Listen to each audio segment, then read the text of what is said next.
What if your greatest pain is actually your greatest platform? What if the thing you're most ashamed of is the exact thing that someone else needs to hear about? What if your mess, the broken seasons, the failures, the things you've never told anyone, is actually part of the message you were put here to carry? Welcome to week 3 of The Renewed Mind. This week we're talking about transformation. Romans 8 verse 28.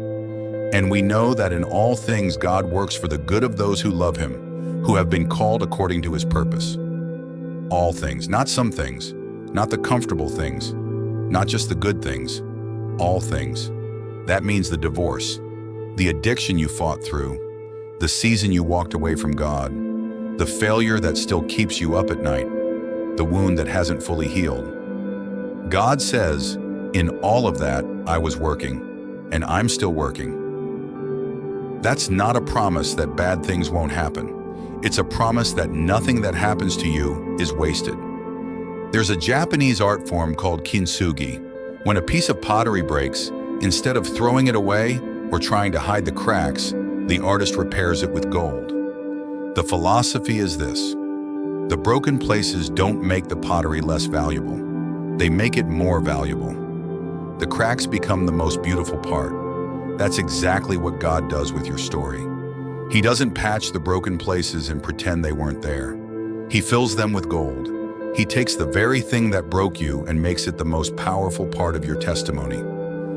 Here's what I want you to understand. You are not disqualified by your past. Your past is your proof. Proof that God is real. Proof that he restores. Proof that what was meant to destroy you didn't. And proof, for someone watching you right now, that if God did it for you, he can do it for them. Your mess becomes your message when you stop being ashamed of it and start being grateful for what God brought you through. You don't have to have it all together to help someone. You just have to be one step ahead of them and honest about how you got there.